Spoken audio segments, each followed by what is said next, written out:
David Groom, Between the Lights. Beautiful film. You just had your screening on the big 55-foot screen. What'd you think? Oh, it was fantastic. Yeah.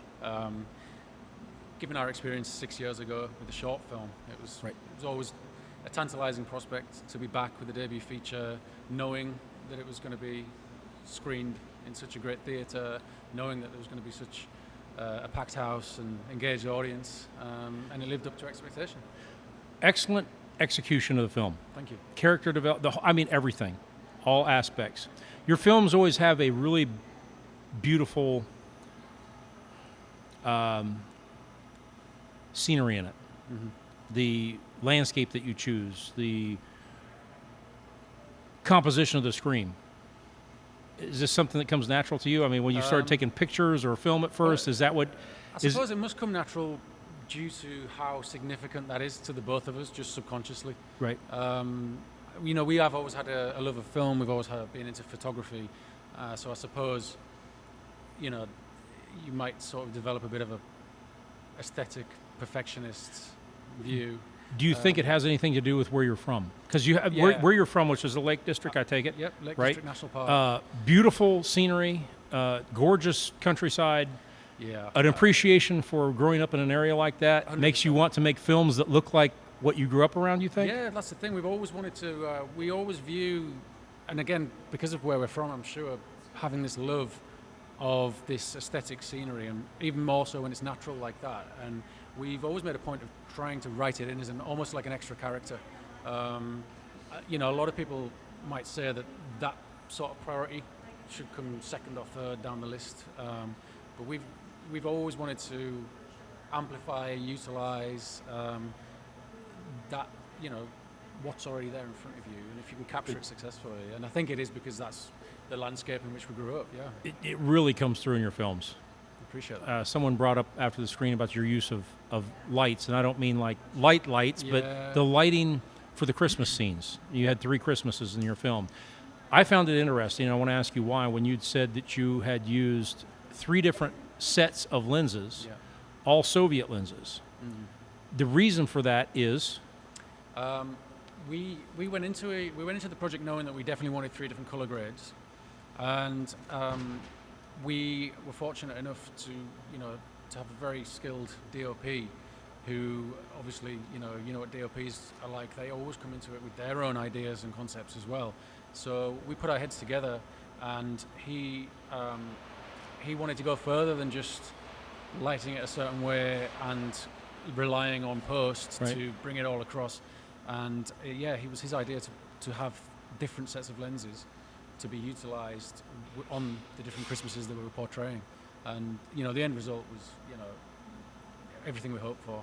When you're in pre-production and you're putting together all the aspects to create the film, what was your thought process in creating 3 different film textures or 3 different lenses? I guess you shot digitally, so it's not film, but you shot. Yeah. So but using the 3 different styles of lenses was for the 3 different parts of the film to give it.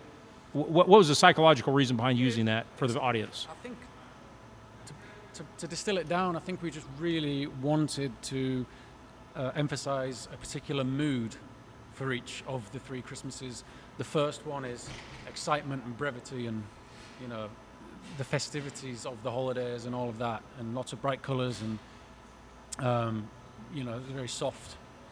And then the middle one is when there's trepidation and doubt starts to creep in. He starts seeing premonitions. You start to question, this may not have a Hollywood happy ending.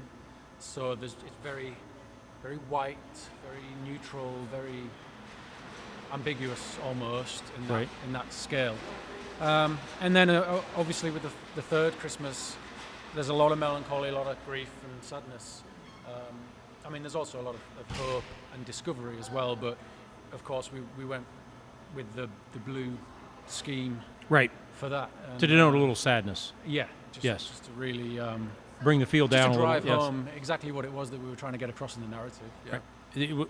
Concept. I know we call you the Groom Brothers, because like the Grimm Brothers, Groom like Brothers. That. People have been calling us that since we were runners on set. Oh, really? Yeah, okay. Yeah. The Brothers Grimm or Groom or Grimbo, Yeah, the Brothers Groom. So, whose concept was the film? Was it you, your brother's complete collaboration, or what? Initially, we sat down in a pub. It must have been about 4.5 years ago now, and we said we're desperate to make the step up to feature, and so on that evening we did jointly come up with this idea that we wanted it to be a love story. We wanted it to explore supernatural and metaphysical elements, Right. to give it a completely different twist, and we wanted to set it to the backdrop of Three Christmases, and there were lots of influences going right back to It's a Wonderful Life. I mean, people think of that as a Christmas classic now, and they don't quite realize how dark and sinister a lot of that Right. story is, and a lot of the best stories are. If even more recent times, you think of it's not set at Christmas, but if you think about Ghost, that's an exploration of the supernatural with lots of dark and upsetting themes. Even more recently with like a ghost story. Again, Right. It's not Christmas, but those are the themes we knew we wanted to throw into our romance. And then I think I said it in the Q&A that the emotive backdrop of Christmas is, whether it's happy thoughts, negative thoughts, the holiday season just seems to bring it all out of people. Right. So we It's a thought very that was emotional season for me. perfect backdrop to tell the story that we wanted to tell. We call it Alice's Odyssey, and I think sort of expressing it over Three Christmases, again, it just felt very organic. Yeah. Now, you said you're heading to Cannes for a release into the, for the like market, for market purpose Yeah. in a couple weeks, Yeah. and you're hoping to sell worldwide rights. I That's take right, it yeah. for a Yeah. good deal. Yeah, for a good deal. Yeah, Yeah. we had some offers off our Yes. soft launch in Right. Berlin, but we were always gearing up more towards May, and Cannes one of the biggest 5 markets, so Oh, it we're is. really hoping that we can get some good deals in, because again, with the seasonality of our film, we're looking for a general multi-platform release by the end of the year. Yeah. What's next on the horizon for the Brothers Groom? There's quite a wide shelf of potential projects, and given our recent experiences, we've been going to the markets now since EFM last year, so we've been pitching 2 projects around the markets for over a year now, which we're going to really try to hammer this year off the back of Between the Lights. And one is a grounded sci-fi, which is set off the ancient and mysterious islands of Orkney off Scotland. Okay. And again, we know that landscape well. Michael lived up in Caithness for a number of years, which is that remote part of Scotland. And again, we're utilising locations that we know are going to bring an awful lot to the project. And then the other project is a medieval story about the overthrow of pagan life in 7th century Ireland, with the violent expansion of Christianity at that time. Right. And so we've got a lot of great conversations and feedback on both of those with people like Screen Scotland and co-producers in Ireland. Mm-hmm. And we can't quite tell which way the wind's going to blow. Right. But hopefully one of those will get greenlit very soon, and we can sink our teeth into. Now, is that something that resonates in your soul, what you were just talking about, as far as when pre-Christianity in Northern Europe, and it was violent when it Yeah. came in, and if you didn't agree to it, it could be extreme. It could mean your life. Yeah. Is that something that resonates with you because you're living in an area that's still pretty homogenous from the time period back Yeah. then to where it is now genetically? We're both enormous history buffs, and growing up in a region like Cumbria, which has got a massive Celtic influence, it's got a massive, later on it's got a massive Viking influence, but there are remnants and hallmarks of that period in history where it was almost a bloody assimilation of faith. And so the story behind this one is something that we just think has an awful lot to offer to people. It focuses around essentially a pagan priestess who's very powerful in her community and very well respected, but then as the law of the land changes, which that back then was always connected to spirituality and faith. She loses her place in that world very quickly. She loses her what? Her place in that world very quickly. And that's through the overthrow? Through the overthrow and through the rise of, early Christianity and how sort of brutally non-accepting it was of the existing faith, and particularly when it came to women. So yeah, it's a story that we think can really deliver an interesting. Do the roots there still resonate with Norse, what they call pagan Norse culture, theology, processes? Yeah. And at your end of a quote, I was expecting to see Poetic Edda or something like that up on the screen. Have them all. But is there a deep, is there a deep connection to that there, or has it disappeared? No. Well, interestingly enough, particularly, the Orkney idea, they're still quite deeply connected to their history, their Neolithic history. But going back to the Irish project, they, interestingly enough, just introduced a new holiday in honor of the ancient priestess that our story could be compared to. So it's being it's having a light shone on it at the moment, interestingly. So we're hoping that we might be, it's an opportune moment for us to tell our story while public consciousness, particularly in Ireland, actually, is starting to peel back the layers on what exactly did go on in the so-called Dark Ages. Yeah. Yeah. I think I seen a meme not long ago that represented it well. Said, we don't reside in the old times, we reside with the ancient times. Our ancient times, our ancient people, our ancient gods, our ancestral gods, right? And that truly was a time in history that they don't teach. No. And it was a drastic change.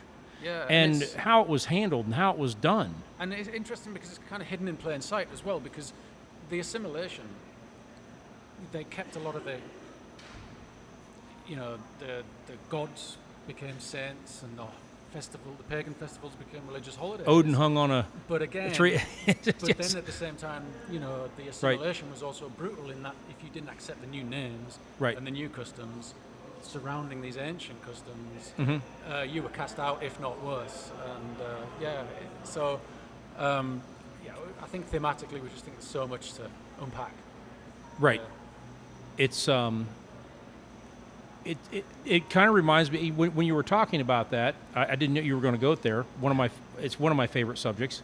But the Freedom of Speech conference we're having, it was a form of censorship by the church. Yeah. That if you spoke of the ancient gods, your ancestral gods, you could be put to death. Yeah. Much as when the King James Bible, a lot of people think that's the first Bible. It's like there were many before. Geneva Bible, and if you were caught with one of them during King James' reign, the consequences were dire. Yep. And I find it strange with the human condition or human behavior that people will kill one another for these type of beliefs. For an idea and for a concept. And also, the assumption that they're set in stone and not evolving is very naive. I mean, I'm an anthropologist. Right. Ultimately, and there's no telling me that we're not in a constant state of evolution and change. So, and I think that applies across all walks of life. Yeah. I'm really looking forward to that project if it comes fresh. When you go to when you're getting ready to greenlight a project, do you greenlight that on your own, or do you search out funding? No, I mean, you could try and go it alone again, like what we did with Between the Lights, but it's at times it's almost like a thankless process, and you're constantly doubting whether or not you'll get the financing and get what you want and be able to do it how you want to do it. So when we say we're waiting for one to be greenlit, we are officially going down the pre-sales route. We're going down the getting the film authorities for whichever country, or whether it be Screen Ireland, Right. Screen Scotland, getting them on board from a very early stage in order to then allow us to get the proper financing in place. Right. And when I say proper financing, I just mean to be able to make a film far more efficiently and less stressfully Right. as a debut feature might be to get off the ground. Right. What can I ask you what your budget was for Between the Lights? Well, we have been told. And if you want to be quiet about it till sales, that's fine. We our sales agent now because No, not what you're selling it for. How much did it cost to produce? No, I know, but they Oh. don't want to. They don't want to reveal it. Okay, that's fine. There are a lot of stigmas around budget. Absolutely. and If it's too low a budget, they say it must not be any good. And exactly if it's that. too high a budget, it was like, well, we're threading a needle there. yes. And because obviously, we got mates rates and favors, and we managed to accomplish a production value that obviously did exceed our Right. budget, but with regards to figures, we'll leave it there just Okay, so that's that we fine. can keep the mystique alive. Well, we thank you for coming, No, thank you for having and us again. another beautiful film by the Brothers Groom, Another great and we look festival. forward to seeing more. hope- And good luck in Cannes. Hopefully, it's not another 6 years. Yes, let's make it sooner. Thank Cheers, you. yeah. Thank you very Great much. to be back. Thank you.